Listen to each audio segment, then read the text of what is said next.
மண்டலம் என்ற பெயருக்கு இங்கு வந்துள்ள சான்றோர்கள் மற்றும் பெருந்தகைகளின் பேச்சுரைக்கு பின்புதான் அதனுடைய எனக்கு பொருள் விளங்கியது.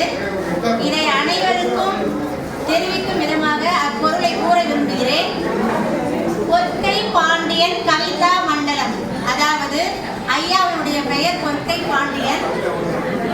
கவி என்றால் கவிதைகளை, தா என்றால் தாருங்கள், மண்டலம் என்றால் அனைத்து மண்டலத்திலும் இருந்து கவிஞர்களே வாருங்கள், எங்களிடம் வந்து கவிதைகளை தாருங்கள் என்று ஐயா அழைக்கிறார் என்று நினைக்கிறேன். இந்த சிறப்பான பெயரை வைத்து நம் அனைவரையும் அழைத்த ஐயா அவர்களுக்கு முதலில் என்னுடைய மாலை வணக்கத்தை தெரிவித்துக் கொள்கிறேன். மற்றும் இந்த நிகழ்ச்சியில் தலைமை தாங்கிக் கொண்டிருக்கும் மதிப்பிற்குரிய சான்றோர்களுக்கும் இங்கு வந்துள்ள அனைத்து கவி பெருந்தகைகளுக்கும் என் இனிய மாலை வணக்கத்தை தெரிவித்துக் கொள்கிறேன். என் பெயர் ஏவள்ளி. நான் ஒரு அரசு பள்ளி ஆசிரியை. நான் திருமுல்லை வாயிலில் இருந்து வருகிறேன். ஆவடி நகராட்சி தொடக்கப்பள்ளி கோவில் பதாகையில் பணிபுரிகிறேன். ஐயா எப்படி அழைக்கிறார் என்பதை ஒரு சிறு கவிதை ஒன்று எழுதினேன். அதை கூறிவிட்டு என் கவிதையை துவங்குகிறேன். ஐயா தமிழர்களை வா வா என்று அழைக்கிறார். எப்படி அழைக்கிறார் தெரியுமா? பாரெங்கும் உலா வரும் தமிழ் மொழியே, பரவட்டும் எட்டு திக்கும் உந்தன் வெற்றி முழக்கம். தித்திக்கும் தமிழின் இணையில்லா சுவை, தரணி எங்கும் அறிந்திட செய்வோமே தமிழ் முழக்கம். எண்ணற்ற தமிழனின் மிகுந்த தமிழ் பற்றை எல்லையின்றி சென்றிடவே செய்வோமே வெற்றி முழக்கம். காதலிக்கும் தமிழை காணும் இடமெல்லாம் கண்டிடவே கைகோர்த்து வாருங்கள், செய்திடுவோம் தமிழ் முழக்கம். சிறியவரும் பெரியவரும் சிந்தையிலே தமிழ் மொழியை சிறகடிக்க செய்திடவே செய்வோமே வெற்றி முழக்கம்.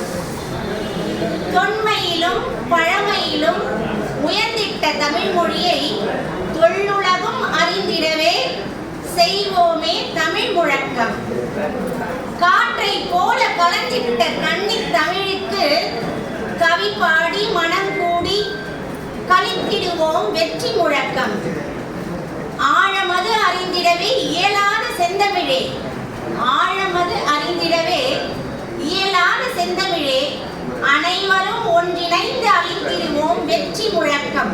வாழ்க தமிழ், வளர்க உன் புகழ் என்று ஐயா அவர்கள் நம் அனைவரையும் அழகாக வரவேற்று இங்கு அழைத்திருக்கிறார். முதலில் ஐயா அவர்களுக்கு என்னுடைய மனமார்ந்த நன்றியை தெரிவித்துக் கொள்கிறேன்.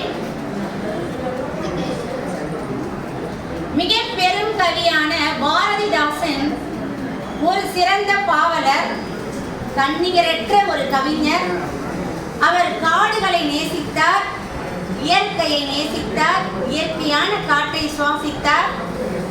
வனவிலங்குகளின் இருப்பிடமான காடுகளையும் விவசாயிகளின் மற்றும் தமிழ் மக்களின் உறைவிடமான கழனியையும் எவ்வாறெல்லாம் பாடியிருக்கிறார் என்பதை அவருடைய பார்வையிலே பார்த்து அதை உற்று நோக்கி நான் ஒரு கவிதை எழுதி வந்துள்ளேன். இந்த பாவேந்தரை போற்றும் பாவலர்கள் என்ற கவிதை நூலில் என் கவிதையும் இடம் பெற்றிருக்கும் என்பதில் எனக்கு மற்றற்ற மகிழ்ச்சி. என் கவிதையின் தலைப்பு காடும் கழனியும்.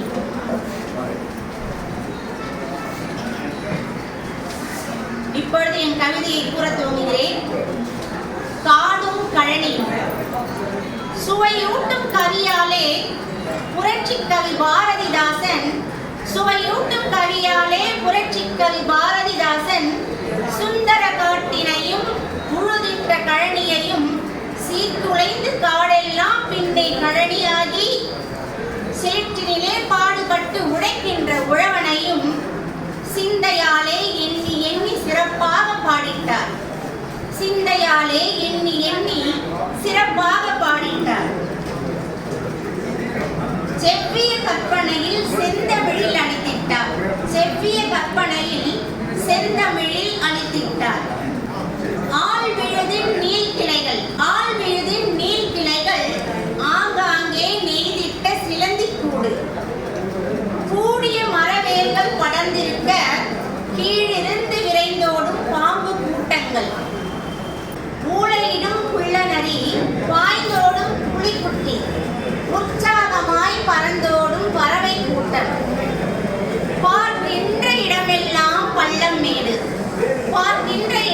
காடெல்லாம் பள்ளம் மேடு பாதையிலே முட்டு கருங்கற்களும் இருந்திடவே பாதையிலே முட்டு கருங்கற்களும் இருந்திடவே காடெல்லாம் கழனியாயிற்றே என்றாரே பாவேந்தர். காடெல்லாம் கழனியாயிற்றே என்றாரே பாவேந்தர். கடல் நிலமும் செம்மையாகி விளை நிலமாய் ஆனதேயம். உழைக்கின்ற வர்க்கம் மட்டும் என்னாலும் உளமான தன்னை ஒன்றிணைத்து பணியில் உழைவதாலே கழனி எங்கும் விளைச்சலாம். அதனாலே உழைவதாலே கழனி எங்கும் விளைச்சலாம். அதனாலே ஓமையாக கற்றோர்க்கு கழனியை ஒப்பிட்டார். ஓமையாக கற்றோர்க்கு கழனியை ஒப்பிட்டார். வியர்வை சிந்தும் உழைப்பாளி என்றும் விந்தை உலகே வியக்கும் வர்க்கம். வனங்களே வாழ்விடமாம் வனவிலங்கிற்கு பெருஞ்சொத்தாம். வனங்களே வாழ்விடமாம் வனவிலங்கிற்கு பெருஞ்சொத்தாம். வயல்வெளியும் உழவருமே மாந்தருக்கு பெருஞ்சொத்தாம். வயல்வெளியும் உழவருமே மாந்தருக்கு பெருஞ்சொத்தாம். இத்தகைய மிகப்பெரிய வாய்ப்பினை எனக்கு நல்கிய இந்த குழுவிற்கும் ஐயா அவர்களுக்கும் இங்கு கேட்டுக்கொண்டிருந்த அனைத்து கவி பெருந்தகைகளுக்கும் என் மனமார்ந்த நன்றியை தெரிவித்துக் கொள்கிறேன். நன்றி, வணக்கம். பள்ளி அரசு பள்ளி என்று சொல்லும் போதே அவருடைய அறிமுகம் அருமையாக இருந்தது. காடெல்லாம் கழைக்கரும்பு காவெல்லாம் குழைக்கரும்பு என்று பெரிய புராணத்திலே வரிகள் வரும். இந்த காடும் கலனியும் சென்று நேரடியாக பார்த்தவர் போல் கவிதையில் இருக்கிறார். அருமை.